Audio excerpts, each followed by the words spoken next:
actually a lot simpler in so many respects than residential because you have some requirements, of course, for your space with the Americans with Disabilities Act and accessibility issues.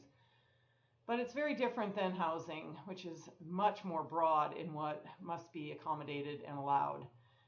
For example, in a public building like an office, you do not have to allow people to bring in companion animals. A service animal has to be specifically trained to perform a task.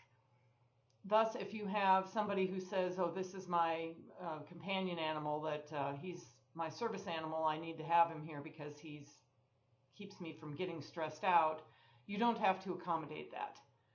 So it's not so much important with an office, but mostly you're looking at accessibility issues, and some of you did address that in your assignments. Which job? We have in our office property management chapter, we talk again about how you compare various properties and how you might adjust rental rates based on various amenities in those properties. The book also talks about the types of, or the rating system for office properties. Class A, Class B, and Class C are typically the things you'll see.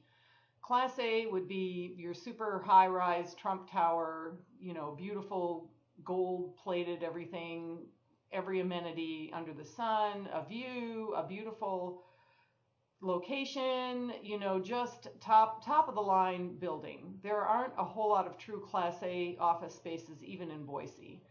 Class B is somewhat less than that. It's very nice, it's lovely, but it's just not, maybe has as many high-end finishes or maybe just not as many amenities, but it's still an above average, lovely space.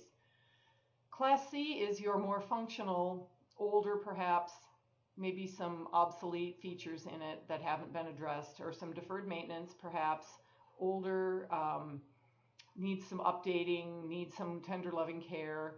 Class C, they tend to be, very inexpensive and they work fine for some people. So it just depends on what your budget can afford and what you're looking for. Of course, I think that you'll have more maintenance issues on an ongoing basis with a Class C property, but you also will have a lot of maintenance with Class A because people who are paying top dollar for a property will expect it to be maintained to the hilt. And you'll probably need some sort of on-site staff depending on the size of the property and that kind of thing. So, we don't run into a lot of that in Boise, but if you ever go to another state or a large city, you definitely will. Something to be aware of. The types of leases that you'll find also tend to be very different than residential. You usually see a little bit longer term lease for an office property than you do for residential. People don't like to get locked into living somewhere for 5 years, whereas it's not a bit uncommon to sign a 5-year lease for an office space. If you have a brick and mortar location that you need, if you move around a lot, it's very expensive to change all your envelopes and letterhead and all that, and your location that people know where you are, you don't want to be hopping around because you want to be accessible to them. It costs a lot of money to move desks and computer equipment and servers and run the right kind of wiring, and so people tend to find a spot they like and they tend to stay there for a while. That's a really good thing if you're a property manager, especially if you have a good tenant.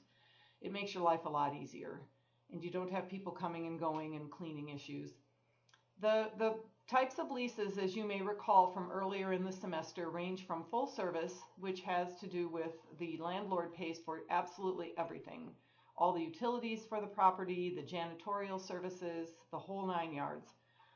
To the complete opposite end of the spectrum, which would be a triple net lease, meaning that the tenant pays for absolutely everything. The tenant pays for their share of the property taxes, the maintenance on the building, the snow removal, the parking lot, striping, you name it, the whole ball of wax. It's very much more common in commercial property to see a triple net lease or some variation of it. Now, our office is a state agency, and we have a leasing agent for the state. She's responsible for issuing requests for proposal for rental space and also negotiating the leases. And she tries to negotiate full service leases for all of the state agencies because we're small many times, and we don't want to have to worry about writing checks to the custodian or calling to have somebody come and plow the driveway. those kinds of things. And so she tries to negotiate. We pay a little bit higher per square foot rental rate, but we also have all of those things and the utilities included in our lease, so we're not paying those bills separately. Again, a little bit different in that typically residential property is rented out by a set amount per month, and office and commercial space is rented, rent rate is usually expressed in terms of an amount per square foot. Our current rental rate is around $14 a square foot, or $14.50 a square foot for our office for a full service lease.